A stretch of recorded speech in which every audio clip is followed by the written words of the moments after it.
सिद्धांत। आज हम चर्चा करेंगे स्कीनर का सिद्धांत, जिसे क्रिया प्रसूत अनुबंधन के सिद्धांत के नाम से जानते हैं। आइए क्लास शुरू करते हैं। क्लास शुरू करने से पहले यदि आप हमारे चैनल पर नए हैं तो हमारे चैनल स्टडी कॉर्नर 24 को जरूर सब्सक्राइब करें। आइए देखते हैं स्कीनर का सिद्धांत। स्कीनर के सिद्धांत को क्रिया प्रसूत अनुबंधन का सिद्धांत कहते हैं। क्या कहते हैं? क्रिया प्रसूत अनुबंधन के सिद्धांत। क्रिया प्रसूत अनुबंधन का सिद्धांत ही स्कीनर का सिद्धांत कहलाता है। क्रिया प्रसूत अनुबंधन के सिद्धांत के प्रवर्तक हार्वर्ड विश्वविद्यालय अमेरिका के मनोवैज्ञानिक प्रोफेसर B.F. स्कीनर थे। जब भी पूछा जाएगा कि B.F. स्कीनर कहाँ के मनोवैज्ञानिक थे, तो B.F. स्कीनर अमेरिका के मनोवैज्ञानिक थे। क्रिया प्रसूत अनुबंधन के सिद्धांत के प्रवर्तक हार्वर्ड विश्वविद्यालय अमेरिका के मनोवैज्ञानिक प्रोफेसर B.F. स्कीनर थे। अब हम आगे बढ़ते हैं और बात करते हैं स्कीनर का जो सर्वाधिक प्रयोग रहा किस पे रहा। स्कीनर ने सफेद चूहों और कबूतर पर अधिगम के सर्वाधिक प्रयोग किए। किस पर किए? स्कीनर ने सफेद चूहे कैसे थे? स्कीनर ने जो अपना प्रयोग किया, इनका सर्वाधिक प्रयोग सफेद चूहे और कबूतर पर रहा। इन्होंने अधिगम की प्रक्रिया को समझने के लिए अनेक पशु पक्षियों पर प्रयोग किया, लेकिन सर्वाधिक इनका प्रयोग जो रहा सफेद चूहों एवं कबूतर पर रहा।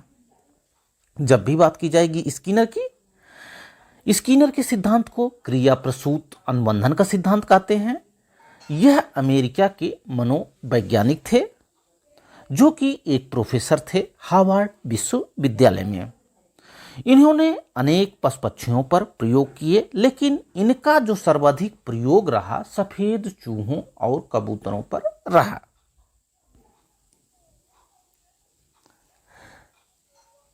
स्कीनर का क्रिया प्रसूत अनुबंधन सिद्धांत, इसी को ऑपरेंट कंडीशनिंग थियरी के नाम से जाना जाता है। स्कीनर का क्रिया प्रसूत अनुबंधन का सिद्धांत ऑपरेंट कंडीशनिंग थियरी के नाम से जाना जाता है। इसके अन्य नाम भी हैं, जैसे सक्रिय अनुबंधन का सिद्धांत। जब भी बात की जाएगी सक्रिय अनुबंधन का सिद्धांत किसने दिया, तो सक्रिय अनुबंधन का सिद्धांत B.F. स्कीनर महोदय ने दिया। हमने बताया कि B.F. स्कीनर अमेरिका के मनोवैज्ञानिक थे, जो कि हार्वर्ड विश्वविद्यालय में प्रोफेसर थे। स्कीनर का क्रिया प्रसूत अनुबंधन सिद्धांत ऑपरेंट कंडीशनिंग थियरी के नाम से जाना जाता है। इसी को सक्रिय अनुबंधन का सिद्धांत कहते हैं, अभिक्रमिक अनुदेशन का सिद्धांत कहते हैं। नैमित्तिक अनुबंधन का सिद्धांत सीटेट के एग्जाम्स के लिए बहुत ही महत्वपूर्ण है। कौन सा? नैमित्तिक अनुबंधन सिद्धांत। कभी कभी यह पूछ लिया जाता है कि नैमित्तिक अनुबंधन सिद्धांत किसने दिया, तो नैमित्तिक अनुबंधन सिद्धांत B.F. स्कीनर महोदय ने दिया। इसी को सक्रिय अनुबंधन सिद्धांत, क्रिया प्रसूत अनुबंधन सिद्धांत के नाम से जाना जाता है। तो नैमित्तिक अनुबंधन सिद्धांत को आपको अपने दिमाग में बिठा लेना है। नैमित्तिक अनुबंधन सिद्धांत किसने दिया? नैमित्तिक अनुबंधन सिद्धांत B.F. स्कीनर महोदय ने दिया, जिसे क्रिया प्रसूत अनुबंधन सिद्धांत कहते हैं। हमने आपको बताया क्रिया प्रसूत अनुबंधन सिद्धांत को सक्रिय अनुबंधन सिद्धांत, अभिक्रमिक अनुदेशन सिद्धांत, नैमित्तिक अनुबंधन सिद्धांत और कार्यात्मक प्रतिबद्धता का सिद्धांत, RS theory, R type theory के नाम से भी जाना जाता है। स्कीनर का जो क्रिया प्रसूत अनुबंधन सिद्धांत रहा, उसी को R टाइप सिद्धांत, RS टाइप सिद्धांत, कार्यात्मक प्रतिबद्धता का सिद्धांत, नैमित्तिक अनुबंधन का सिद्धांत, अभिक्रमिक अनुदेशन का सिद्धांत आदि नामों से जाना जाता है। स्कीनर के इस सिद्धांत को क्रिया प्रसूत का नियम भी कहते हैं। स्कीनर के क्रिया प्रसूत अनुबंधन के सिद्धांत को क्रिया प्रसूत नियम भी कहते हैं, इसको भी आपको ध्यान देना है। क्रिया प्रसूत अनुबंधन सिद्धांत क्रिया प्रसूत नियम भी कहा जाता है। अब हम आगे बढ़ते हैं, बात करते हैं स्किनर का जो चूहे पर प्रयोग रहा इसके बारे में। स्किनर ने अपना प्रथम प्रयोग सफ़ेद चूहे पर 1938 में किया। कब किया? 1938 में बीएफ स्किनर महोदय ने अपना प्रयोग सफ़ेद चूहों पर किया। इस प्रयोग के लिए स्किनर ने एक भूखे चूहे को बार प्रोसेसिंग ऑपरेटिंग बॉक्स में बंद कर दिया। किसमें? बार प्रोसेसिंग ऑपरेटर्स बॉक्स में बंद कर दिया, जिस प्रकार से चित्र में दिख रहा है। स्किनर महोदय ने क्या किया?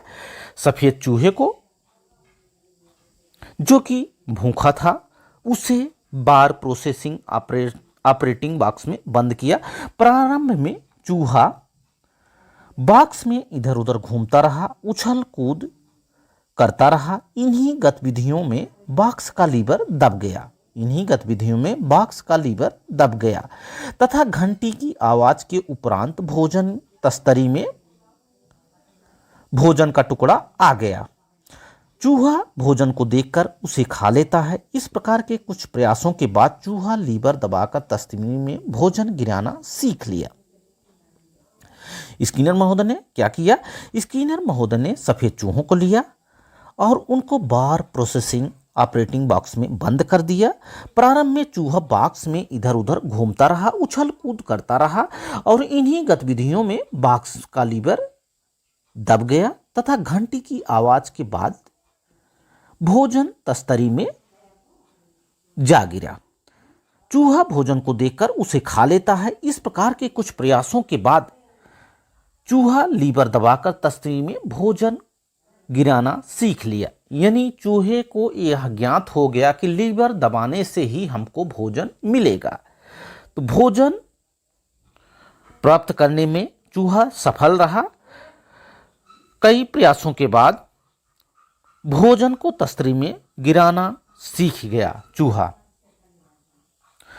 चूहे का विभिन्न मार्गों से गुजरना एक अनुक्रिया रिस्पांस और उसे भोजन प्राप्त होना उद्दीपक यानी स्टिमुलस तथा प्रोत्साहन है। इसलिए अनुक्रिया उद्दीपक सिद्धांत भी कहा जाता है। इसे और क्या कहा जाता है? उद्दीपक अनुक्रिया सिद्धांत, अनुक्रिया उद्दीपक सिद्धांत भी इसलिए कहा जाता है। चूहे का विभिन्न मार्गों से गुजरना यानी जिन प्रक्रियाओं से चूहा होकर गुजरा है एक अनुक्रिया रिस्पांस और उसे भोजन की प्राप्त होना उद्दीपक यानी स्टिमुलस तथा प्रोत्साहन है। इसलिए इसे अनुक्रिया उद्दीपक सिद्धांत भी कहा जाता है। इससे यह निष्कर्ष निकलता है, क्या निष्कर्ष निकलता है? क्रिया प्रसूत व्यवहार यानी ऑपरेंट बिहेवियर उद्दीपक स्टिमुलस पर आधारित न होकर रिस्पांस पर आधारित होता है। इससे क्या जो चूहे पर प्रयोग स्किनर ने किया उससे क्या निष्कर्ष निकलता है? उससे यह निष्कर्ष निकलता है कि क्रिया प्रसूत व्यवहार यानी ऑपरेंट बिहेवियर उद्दीपक पर आधारित न होकर रिस्पांस पर आधारित होता है। उद्दीपक पर आधारित न होकर के रिस्पांस पर आधारित होता है। यानी किस पर आधारित होता है? अनुक्रिया पर आधारित होता है। इससे बीएफ स्किनर ने निष्कर्ष निकाला कि क्रिया प्रसूत व्यवहार जिसे ऑपरेंट बिहेवियर कहते हैं उद्दीपक स्टिमुलस पर आधारित न होकर के रिस्पांस पर आधारित होता है। चूहा अनुक्रिया करता है, भोजन पुनर्बलन का कार्य करता है। चूहा क्या करता है? अनुक्रिया करता है और भोजन पुनर्बलन का कार्य करता है। अब हम यहीं पे बताते चलें कि पुनर्बलन क्या है। पुनर्बलन के बारे में थोड़ा सा हम बता दें। पुनर्बलन दो प्रकार के होते हैं, सकारात्मक पुनर्बलन और नकारात्मक पुनर्बलन। प्राणी को यदि सकारात्मक पुनर्बलन दिया जाता है तो प्राणी क्रिया को दोहराता है यानी बार बार करता है। यदि प्राणी को नकारात्मक पुनर्बलन दिया जाता है तो प्राणी क्रिया को बंद कर देता है यानी उसको दोहराता नहीं है। तो पुनर्बलन हमने बताया कि पुनर्बलन दो प्रकार के होते हैं, सकारात्मक पुनर्बलन और नकारात्मक पुनर्बलन। प्राणी को यदि सकारात्मक पुनर्बलन दिया जाता है तो प्रक्रिया को प्राणी बार बार दोहराता है। अब हम आगे बढ़ते हैं। स्किनर ने चूहों और कबूतरों पर जो प्रयोग किए, उसने चूहों को विशेष व्यवहार सीखने के लिए उनकी अनुक्रिया के पश्चात उन्हें एक विशेष पुनर्बलन देकर उन्हें निश्चित व्यवहार सीखने में सफलता प्राप्त की। क्या किया? स्किनर ने चूहों और कबूतरों पर प्रयोग किए। किस पर प्रयोग किए? कभी कभी पूछ लिया जाता है एग्जाम्स में कि स्किनर ने जो प्रयोग किए किस पर किए। स्किनर ने जो सर्वाधिक प्रयोग किए वह चूहों और कबूतरों पर किए। उसने चूहों को विशेष व्यवहार सीखने के लिए उनकी अनुक्रिया के पश्चात उन्हें एक विशेष पुनर्बलन देकर उन्हें निश्चित व्यवहार सीखने में सफलता प्राप्त की। अब क्रिया प्रसूत अनुबंधन का शिक्षा में क्या महत्व है उसकी हम चर्चा कर लेते हैं। क्रिया प्रसूत अनुबंधन का सिद्धांत जो कि बीएफ स्किनर ने दिया, उसके शिक्षा में क्या उपयोग है, शिक्षा में क्या महत्व है उसकी हम चर्चा कर लेते हैं। इसका प्रयोग बालकों के शब्द भंडार में वृद्धि के लिए किया जाता है। स्किनर का जो क्रिया प्रसूत अनुबंधन का सिद्धांत है, बालकों के शब्द भंडार में वृद्धि के लिए इसका प्रयोग किया जाता है। इसके अलावा इसका सिद्धांत जो क्रिया प्रसूत अनुबंधन का सिद्धांत है, इसमें सीखे जाने वाली क्रिया को छोटे छोटे पदों में विभाजित किया जाता है। इस सिद्धांत में सीखे जाने वाली क्रियाओं को छोटे छोटे पदों में विभाजित किया जाता है, विभाजित करके सीखा जाता है। इस सिद्धांत के अनुसरण से माता पिता तथा अध्यापक के द्वारा पुनर्बलन देकर बालकों में वांछित व्यवहार को विकसित किया जा सकता है। इस सिद्धांत का क्या उपयोग है शिक्षा में? क्रिया प्रसूत अनुबंधन सिद्धांत जो कि बीएफ स्किनर ने दिया, इस सिद्धांत का उपयोग करके माता पिता तथा अध्यापकों के द्वारा पुनर्बलन देकर बालकों में वांछित व्यवहार को विकसित किया जा सकता है। इसके अलावा गणित में पहाड़े तथा भाषा वर्तनी याद कराते समय इस सिद्धांत का प्रयोग किया जाता है। गणित में पहाड़े तथा भाषा वर्तनी याद कराते समय इस सिद्धांत का प्रयोग किया जाता है। आशा है कि जो बातें आज की क्लास में हमने बीएफ स्किनर के सिद्धांत के बारे में बताई आपको समझ में आई होंगी। क्लास अच्छी लगी हो तो क्लास को लाइक करें, शेयर करें तथा हमारे चैनल स्टडी कॉर्नर 24 को जरूर सब्सक्राइब करें। Thanks for watching this video. Thank you.